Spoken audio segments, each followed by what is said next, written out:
안녕하세요. 여러분의 유튜버 돈하우스의 불인입니다. 고인물입니다. 반갑습니다. 반갑습니다. 자, 저번 시간에 네. 상관과 중관 네. 다 했잖아요. 네. 그럼 어디가 남았겠습니까? 그렇죠. 하관이 남았습니다. 네, 입을 포함한 이 하관에 대해서 오늘 설명을 드리겠습니다. 네. 하관이면 사실 말년운, 노년운을 의미하는데 말년, 노년 이 부분이 상당히 중요한데 젊은 분들한테는 저도 젊었을 때 그런 생각 했거든요. 아니 말년이 뭐가 중요해? 너무 먼 미래고 내가 언제 죽을 줄도 모르고 다 늙어서 좋아봤자 뭐해? 라고 어릴 때 생각했습니다. 하지만 일반적으로 평균 수명이라는 게 있는 이유가 많은 사람들이 그 나이 때까지 한번 태어나면 그 나이 때까지 많은 사람들이 그러니까 살아간다는 말이고, 나도 그 많은 사람 중에 한 사람으로 포함될 확률이 훨씬 높습니다. 안 그렇게 되는 경우보다. 그리고 내가 힘이 없고 몸이 아프고 나이가 들었을 때, 노년이 됐을 때, 노인이 됐을 때가 경제적인 부분 여유라든지 사는 집, 지역 그런 것들이 훨씬 더 중요해집니다. 젊을 때는 3평, 4평짜리 원룸에 혼자 살아도 나는 어차피 낮에 열심히 일할 거고 와서 취미생활 밖에서 지인들이랑 취미생활 하다가 들어와서 집에 와서 잠만 자고 또 출근하고 이런 생활을 해도 젊은이의 열정으로 그리고 보람으로 그리고 결과물을 축적하고 만들어내는 그 성취감으로 살아갈 수 있어요. 노년이 돼서 과연 그렇게 살 수 있을까요? 쉽지 않죠. 그렇죠. 살 수는 있겠죠. 하지만 그 삶이 굉장히 후회와 그리고 서글픔과 그런 감정들로 인해서 굉장히 불행할 확률이 높습니다. 그렇기 때문에 말년운, 노년운이 많은 분들이 가장 중요하다고 합니다. 그런 의미에서 이 말년운과 노년운을 관장하는 이 하관은 입을 포함해 턱, 이 부분을 다 하관이라고 하는데, 이 하관은 정말 중요합니다. 이 하관 중에서 가장 좋은 하관은 이 턱 부위가 뾰족하지 않은 하관들은 웬만하면 다 좋습니다. 이게 V라인이라고 하죠. V라인 빼고는 다 좋습니다. V라인이 안 좋은 이유는 외롭습니다. 외롭다는 말은 어떤 말이냐면 내 주위에 내가 의지할 수 있고 내가 사랑하고 날 사랑해주고 날 챙겨주고 나에게 관심을 가져주고 날 믿어주고 내가 믿을 수 있는 그런 사람이 없거나 부족하거나 나 혼자 착각하고 살아간다는 의미입니다. 그게 바로 외롭다는 의미입니다. 나는 있다고 생각해요. 이 사람은 내가 믿을 만하고 이 사람도 날 믿고 서로가 끈끈하다. 하지만 상대편은 그렇지 않을 경우가 많습니다. 이 V자 라인을 가지신 분들은 그렇게 혼자 착각하고 나중에 배신당하고 크게 상처받고, 그래서 믿을 사람 없다. 오직 믿을 건 우리 또리 밖에 없다. 왜 또? 네, 우리 반려동물 또리. 예. 그래서 나이 드셔서 반려동물에 심취하시는 노년분들 보통 보면 하관이 넓으신 분들이 많이 없어요. 하관이 넓으신 분들 같은 경우에는 반려동물에 심취하더라도 가족, 자식, 지인들이 두루두루 있으세요. 근데 그런 자식도 있고 가족도 있었는데 현재는 연락 끊고 살거나 왕래가 별로 없으시고 오직 반려견과 함께하는 생활이 자신의 삶의 전부이신 분들의 관상을 보면 하관이 좁거나 턱이 이렇게 내려갔습니다. 옆에서 보면 지붕 모양으로 이렇게 옆에서 턱이 이렇게 불인이는 턱이 이렇게 볼록 솟아 나와 있거든요. 이 턱이 평범할수도 좋은 턱입니다. 근데 이 솟아 있는 부분이 이렇게 깎여가지고 내려가 있습니다. 이 목 쪽으로 이렇게 깎여 내려가 있으신 분들은 V라인인데 이 턱까지도 여기 이 앞쪽으로 안 튀어나와 있고 뒤로 이렇게 넘어가고 깎여 있으신 분들은 정말 죄송합니다. 제가 먼저 너무 가슴 아파서 더 이상 말로 표현하기가 좀 힘들고 너무 가슴 아파서 농담이 아니고, 어쨌든 그 하관 빼고는 웬만하면 다 괜찮습니다. 이제 여기서 좋은 하관은 영화나 이 탤런트 보시면 진짜 좋은 하관, 턱이 이렇게 약간 불인이 아까 옆모습 보여준 것처럼 불인이 턱이 굉장히 좋은 턱인데 이렇게 볼록 튀었는데 저 이 한 중간에 있죠. 한 중간에 보조개처럼 쏙 들어가 있는 턱 혹시 보신 적 있어요? 봤던 것 같은데. 네, 그 외국 영화 배우 중에 그런 배우들이 꽤 있거든요. 그런 사람들은 인복, 제복, 복이란 복은 자기가 물론 그 사람도 열심히 노력하겠죠. 하지만 그 노력에 비해서 정말 그 사람이 조금만 노력해도 엄청난 부와 인복과 제복을 누리는데 그 사람이 정말 다른 사람처럼 열심히 노력했다. 그럼 그 사람은 어마어마한 복을 누릴 수 있는 게 됩니다. 그만큼 좋은 턱입니다. 그 턱이 지나가다가 길거리 캐스팅 됐는데 최고의 탤런트가 되는 그 정도의 운입니다. 보조개처럼 쏙 한 개 이쁘게 들어간 도너츠에 그 중간 동그라미 있잖아요. 그런 거 도너츠 모양. 그거 정말 최고 턱입니다. 그런 사람들은 진짜 10,000명 중에 한 명 있을까 말까요. 정말 최고의 턱. 그리고 하관 중에 아랫입술은 그릇을 담는 접시와 같다고 보시면 돼요. 이 접시는 뭘 담냐? 내 복과 제복, 재물과 인복 이런 복들을 담는 그릇이 아랫입술이에요. 그래서 아랫입술이 너무 얇으면 어떻게 될까요? 그릇이 뭐 많은 걸 담지 못하겠죠. 아니죠. 담을 수도 있겠죠. 대신 잘 깨지겠죠. 잘 부서지고. 너무 무거운 걸 담으면 어떻게 될까요? 그 무게를 감당하지 못하겠죠. 그래서 입술이 우선 얇으면, 예를 들면 저희 정보화 시대에 정보는 곧 돈이죠. 돈이죠. 그럼 정보는 뭘까요? 돈이죠. 그러니까 정보가 돈인데, 사람과 사람 사이에 정보가 어떻게 전달되죠? 내가 그 정보를 알고, 우리 부인한테 지금 이렇게 말로 해주는 것도 있고, 뭐 메신저로 해주는 것도 있을 거고, 뭐 편지로 적어주는 방법은 다양하지만 어찌됐든 사람이 사람한테 전달하는 게 정보잖아요. 입술이 얇은 사람들은 이 정보 전달을 굉장히 잘합니다. 좋게 얘기하면. 나쁘게 얘기하면 입이 싸다. 타인의 비밀, 타인이 감추고 싶은, 숨기고 싶은 과거, 비밀, 이런 것들도 아주 정보 전달을 잘해요. 입술이 얇으신 분들 같은 경우에. 그리고 윗입술이 아랫입술보다 튀어나와 계신 분들이 계세요. 이걸 얘기해야 되나? 다른 사람의 나쁜 점을 굉장히 정보 전달을 잘해요. 불인이가 나쁜 점이 있어요. 그러면 불인이한테 불만이 있어요. 그 정보를 여기저기 막 잘 얘기해요. 그리고 다른 사람들보다 그런 거를 잘 느껴요. 잘 느껴서 정보 전달을 굉장히 잘해요. 느끼고 그냥 혼자 생각하는 사람이 있는 반면에 자기가 느끼고 그런 것들을 잘 전달하는 사람이 있어요. 그게 입술을 보면 어느 정도 알 수 있어요. 입술이 아랫입술이 얇거나 또는 윗입술이 튀어나왔거나 그런 분들 같은 경우에는 부정적인 정보를 잘 전달해요. 그리고 아랫입술이, 제 입술 보시면 아랫입술은 얇은 편은 아니지만 윗입술은 좀 얇은 편이잖아요. 저 같은 사람도 말이 많아요. 정보 전달을 잘해요. 저 같은 입술도. 아랫입술이 아랫입술은 평범하게 도톰한데, 원래는 아랫입술이 좀 도톰하고 윗입술이 조금 아랫입술보다 얇은 게 정상이에요.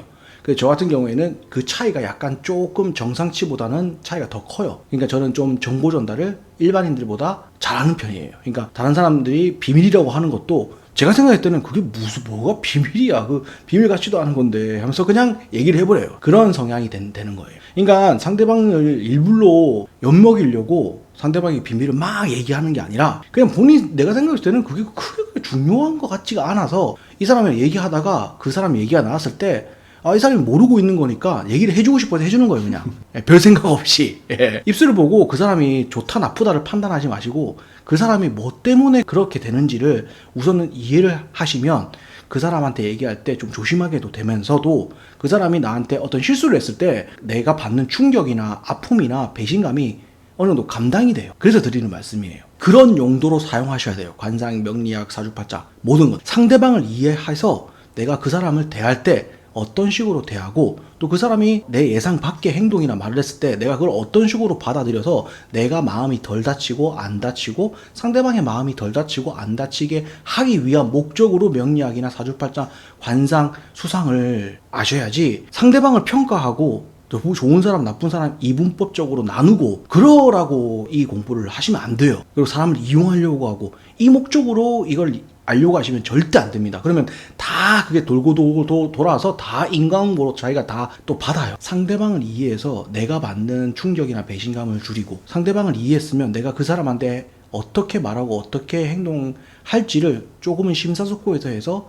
상대방 또한 나로 인해서 받는 뭐 마음의 상처나 아픔, 오해를 좀 줄이고자 하시는 목적으로 관상, 수상, 사주팔자를 습득하시고 기억하시고 적용하셔야 된다는 거예요. 제가 삼천포를 잠시 빠졌는데 다시 본론으로 들어와서, 턱 같은 경우에는 이제 넓으면 넓을수록 좋은데 너무 이렇게 넓어갖고 턱이 여기서부터 이렇게 시작되는 사람 외에는 넓으면 넓을수록 좋고, 그 넓으면 넓을수록 자기 끈기랑 의지가 강하기 때문에 시간이 흐를수록 신뢰가 두터워지는 스타일의 사람이라고 보시면 되세요. 자기 끈기와 의지와 인내력이 강하거든요. 안 좋게 말하면 고집이 센 거고. 그러신 분들이기 때문에 그런 분들은 시간이 지날수록 주변 사람들한테 신뢰를 받을 수밖에 없어요. 늘 이제 본인의 모습을 동일하게 계속 보여줄 수 있는 사람이거든요. 그래서 턱이 넓으면 넓을수록 사실상 좋은 턱이라고 볼 수 있어요. 근데 미간상으로는 턱이 넓어요. 안 좋다기보다는 미남이라고 보여지지 않잖아요. 현재 미인형에서는. 그러다 보니까 조금 불만을 가지실 수도 있어요. 하지만 본인의 턱이 넓다 이러면 자부심을 가지세요. 정말 좋은 사람이에요, 본인은. 저 여기 깎고 싶었는데. 저는 양악수술은 뭐 부종교합이라든지 그런 의학적인 이유로 하시는 거는 제가 뭐라 말 못하겠지만, 아무런 의학적인 문제가 없는데 턱을 깎고 뭐 V라인을 만들고 이런 사람들은 저는 정말 안타까워요. 그리고 코도 포도송이처럼 볼록볼록 해갖고 너무 복스러운데도 미용상으로는 보기가 좀 안 좋다고, 안 이쁘다고 해서 막 이렇게 오똑하고 날카롭고 반듯하고 이런 코로 성형하시는 분들은 정말 안타까워요. 자기 복 다 차는 거거든요. 그러지 마시고, 이제 관상이나 수상이나 모든 것들도 제가 좀 전에 말씀드린 용도로 사용하시면서 성형하실 때도 의학적인 목적이라든지 내가 사용하는데 불편함이 있어서 하시는 거 외에는 웬만하면 하지 마세요. 그게 훨씬 좋아요. 그리고 하실 것 같으면 우선 관상에 대해서 어느 정도 습득하신 후에 내가 원하는 부위를 봤을 때 그거를 잘 저울질 해가지고 어떤 게 앞으로 내 인생에 더 가치 있느냐를 생각해 보신 후에 결정을 하세요. 무턱대고 한 가지 목적만 갖고 경주마처럼 주변은 보지 않고 다른 거는 돌아보지 않고 무조건 하시지 마시고 다시 하관으로 돌아가서 하관이 턱이 아래 위로 너무 긴 거는 사실상 좋지 못합니다. 너무 입술 두께보다 하관이 더 작은 거는 정말 흉상이긴 한데 이제 그런 사람들은 진짜 거의 없어요. 별로 진짜 거의 없거든요. 근데 하관이 좀 기신 분들은 계세요. 하관의 길이가 길다고 하는 말은 어떤 말이냐면 이 콧구멍에서부터 이 턱까지를 봤을 때 아랫입술이 딱 한중간이 돼야 돼요. 5대5. 이 아랫입술을 기준으로 5대5가 돼야지 그냥 정상 길이라고 보시면 돼요. 턱이 그 이상. 그러니까 이 아랫입술부터 인중 요 길이보다 턱이 더 길다. 이러면 턱이 좀 기신 분이에요. 턱이 좀 기신 분들 같은 경우에는 뒤늦게 고생을 좀 많이 하세요. 노년이 조금 피곤하다. 좀 피곤한 정도니까 우리 안 하셔도 되고 좀 피곤한 정도다 라고 생각하시면 되고 그리고 이 아래 턱 쪽에 코를 기준으로 해서 이 아래쪽으로 볼이나 이 턱 쪽에 점, 사마귀 뭐 이런 것들이 이 흉터 이런 것들이 있으신 분들 같은 경우에도 말년에 좀 고생을 하신다라고 생각하시면 되세요. 예, 그리고 여기 광대 밑으로 저번에 광대 얘기했잖아요. 네. 광대 밑으로 이 볼이 있죠. 볼이 살이 없어갖고 이렇게 쫙 쏙 들어가는 사람이 있죠. 그러니까 약간 좀 한 일주일 막 3일 이상 굶은 사람도 보면 뭐 애니메이션이나 영화나 드라마 보면 그런 사람 보면 여기 쏙 들어가가지고 이렇게 야 왜 이렇게 살 빠졌어? 또는 아픈 사람들 그렇게 돼 있잖아요. 그런 사람들이 그렇게 표현하는 데는 관상학적으로도 여기 광대도 너무 튀어나왔으면 고생한다고 했잖아요. 네. 보시면 광대가 정상이라도 볼이 쏙 들어가면 광대가 튀어나올 수밖에 없어요. 도드라지게. 그거하고 동일한 의미에서 볼이 쏙 들어간 사람들 같은 경우에도 굉장히 고생해요. 본인의 몸이 부서질 정도로. 그래서 그것도 이제 안 좋은 관상으로 바라보고 있습니다. 하관은 전체적으로 말년, 노년운을 가늠하는 그런 잣대가 되는 부위고 입 같은 경우에는 내가 이마에서부터 조상복 중간에 있는 이제 눈과 코가 만들어낸 내 재능과 능력과 내 직업으로 모든 것들을 만들어서 인중을 통해서 모두 내 입 속으로 들어가고 내가 받아내는 그런 입이 돼야 되는데 너무 입술이 얇다거나 입술하면 이렇게 삐뚤어졌다거나 아니면 입술에 상처가 나 있다거나 아니면 여기 입술에 피어싱 하시는 분들이죠. 피어싱 얘기를 생각난 김에 해야겠는데 피어싱은 정말 하시면 안 됩니다. 내 창고에 드릴로 구멍 뚫는 짓입니다. 콧구멍, 입 이런데 피어싱 하시는 분들 있죠. 그럼 내 창고에 내가 드릴 뚫어 놓는 겁니다. 피어싱 절대 하지 마세요. 그리고 피어싱을 만약에 했다면 항상 막아 놓으세요. 피어싱 하고 나서 그거를 빼놓는 게 더 안 좋습니다. 만약에 했다면 피어싱을 계속 한 채로 항상 막아두세요. 그 구멍을. 구멍이 안 좋은 거예요. 뭐를 이렇게 달고 다니는 거나 관상학적으로 안 좋긴 하지만 그게 너무 안 좋은 건 아니지만 진짜 너무 안 좋은 거는 구멍을 내 몸에 구멍을 뚫어 놓는 거 정말 안 좋은 거예요. 귀, 입, 코, 여기 눈 요런 데 있죠. 여기 눈두덩이가 뭐라 했어? 부동산 운이라 했죠. 여기다 구멍을 뚫어놔요. 그러면 내가 부동산 나가고 내가 산 집이 오르긴 올랐어요. 오르긴 올랐는데 내가 그 부동산을 사면서 들인 돈이 더 많아요. 내가 오른 금액보다. 그런 경우가 될 수가 있어요. 피어싱을 눈에 이런 데 뚫어놓고 두세 개 막 뚫었다가 정을 때 하다가 나이 들어가고 다 빼고 구멍 뚫린 채로 계속 지내고 이러면. 그리고 제가 전화 안 해봐서 모르겠는데 한 사람들 말 들어보니까 몇 년 지나고 나면 그게 막힌다면서요. 그렇게 막히게 두세요. 막히면 오히려 더 그때부터 복이 오는 거예요. 막힌다고 또 수시로 또 차시는 분들 계시더라고요. 이거 너무 오래 두면 막힌다면서 또 뚫을 때 돈 든다고 또 수시로 차고 또 빼놨다가 또 막힐 것 같다니까 이런 분들 계시는데 그분은 진짜 자기 복을 자기가 깎아내는 겁니다. 그러면 네. 돌출입인 사람이 네. 많잖아요. 네. 돌출입에 대한 뭐 관상도 있나요? 입이 많이 이제 평균보다 많이 돌출되어 있다. 우서수에 자주 오르시는 주인공이 되시고 또는 반대로 본인이 불평불만이 많은 사람이에요. 같은 상황에서도 컵에 물이 누군가는 반 컵이나 남았네 라고 바라보는 사람이 있는 반면에 이제 물이 반 컵밖에 안 남았네 라고 바라보시는 분 중에 후자가 바로 입이 돌출되신 분들 같은 경우는 사고방식이나 생각이 좀 부정적이에요. 그러니까 불평불만이 많아요. 누군가가 똑같이 나한테 잘해주는데 저 사람 너무 나한테 잘해줘서 너무 고마워 감사해 라는 마음을 가지시는 분이 계신다면 반대로 저 사람이 나한테 왜 잘해주지? 나중에 무슨 부탁하려고 저러지? 아 나한테 뭐 캥기는 거 있나? 이렇게 되는 거예요. 잘해줘도 그러는데 만약에 내한테 조금이라도 못해줘 보세요. 어떤 분들은 좀 못해주는 거, 저 사람 오늘 뭐 안 좋은 일 있나? 오늘 왜 이렇게 인상을 쓰고 다니지? 나한테 왜 틱틱거리지? 나한테 왜 짜증을 부리지? 내가 뭐 말실수를 했나? 이렇게 생각하시는 분들이 있는 반면에 부정적이신 분들 같은 경우, 불만이 많으신 분들은 뭐야 저 새끼 나 무시하나? 좀 안 되겠네. 뭐야 내가 호구로 보이나? 내가 한 따까리 해야겠네. 이렇게 생각하시는 분들 같은 케이스가 되는 거. 그러니까 불평불만이 좀 많으세요. 입이 돌출되신 분. 그렇지 않으신 분들 같은 경우에는 본인이 구설수에 자주 올라요. 입이 돌출되신 분들. 입이 돌출돼 있는 것만으로 이제 단편적으로 평가하기는 좀 힘든 부분이 있어요. 왜냐하면 입이라는 건 입술 모양, 그리고 입술에 나 있는 주름의 방향, 주름의 모양, 아랫입술 크기, 굵기의 비례, 그리고 입을 살짝 벌렸을 때 치아의 열, 모양, 덧니의 모양, 그 치아 속에 있는 내가 갖고 있는 치아의 개수에 따라 갖고 관상이 다 결과가 달라져요. 그러니까 치아도 사실은 총 사람이 42개인가? 그게 풀 치아래요. 사랑니 4개 빼고 뭐 살면서 막 그렇게 하다 보면 사실은 38개가 정상인들의 치아래요. 근데 관상학적으로 치아가 34개 이하로 내려가잖아요. 그럼 그 사람은 재물을 절대 모을 수 없는 사람이에요. 치아는 내 재물을 지키는 방어력이라고 생각하시면 되세요. 내 재물복, 내 재물, 내가 가진 재물을 지킬 수 있는 방어력이 바로 치아예요. 치아가 만약에 34개 이하로 내려가시잖아요. 그러면 반드시 임플란트나 또는 틀니, 그런 걸 반드시 하셔야 돼요. 치아가 정말 중요합니다. 잇몸이 아프고 치주염이 있고 그러신 분들도 웬만하면 그거 굉장히 빨리 우선적으로 해결하셔야 돼요. 그런 것들이 대부분 다 내가 가진 것들이 계속 빠져나가고 이 사건 사고가 터지고 그래서 내가 그걸 해결할 능력이 없고 이런 것들을 의미하거든요. 입이나 입술을 볼 때도 항상 치아가 얼마나 보이고 말할 때 또는 그냥 멍하게 있을 때 내가 입을 살짝 벌렸을 때 치아가 얼마의 크기로 얼만큼 보이느냐, 또는 내 이 앞니, 대문니라고 하죠. 위에 앞니 2개가 어느 정도의 크기냐, 아랫니의 균열 크기가, 가로 크기가 어느 정도로 아랫니가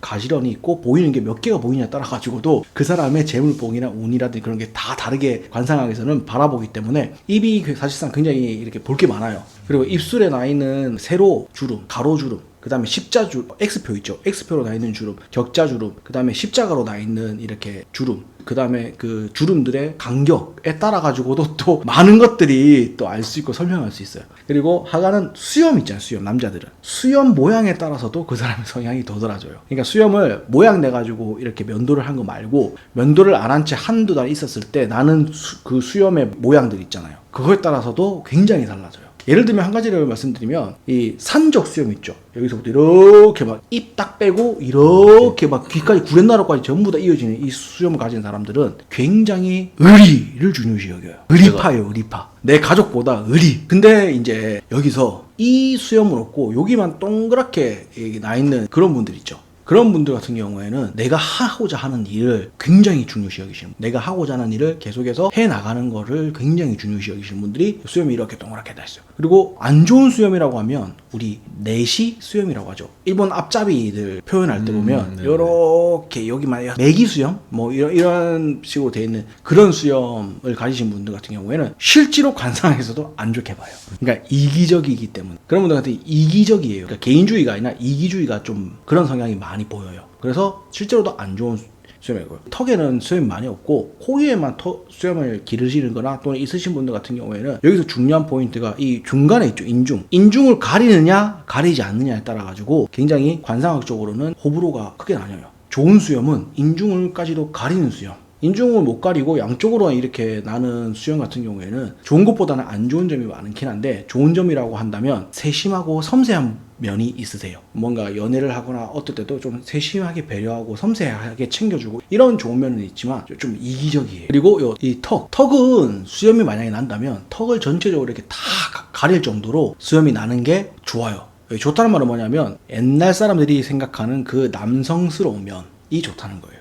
그게 더 도드라지고, 수염이 많으신 분들은 남자다운 거, 의리 막 그런 게 좋으신 거예요. 신뢰감도 있고 수염이 하나도 없이 싹 깨끗한 거 있죠. 이것도 관상학에서는 기본 관상은 수염이 없을 때를 기본 관상으로 봐요. 그리고 수염이 만약에 기르시는 분이나 있을 경우에는 이렇다 하는 거예요. 그래서 수염이 하나도 없다고 해서 그 뭐 관상학적으로 봤을 때 좋다 나쁘다를 얘기하기는 힘들어요. 관상 시리즈 하관 편에 대해서 네. 얘기를 나누는데요. 네. 하관이 할 말이 정말 많잖아요. 아, 그렇죠. 네. 너무 보기 힘들어요, 하관은. 오늘 얘기를 나눴지만 네. 이틀 밤샐 정도로 할 수 있는 얘기가 많다고 하시니 오늘 이렇게 간략하게 정리를 하고 네. 다음 편은 귀로 넘어가겠습니다. 저희 돈하우스를 끝까지 시청해주신 구독자 여러분 부자 되시길 바랍니다. 여러분의 생각을 댓글로 남겨주시면 저희는 더욱더 유익한 내용과 알찬 영상으로 찾아뵙겠습니다. 감사합니다. 감사합니다.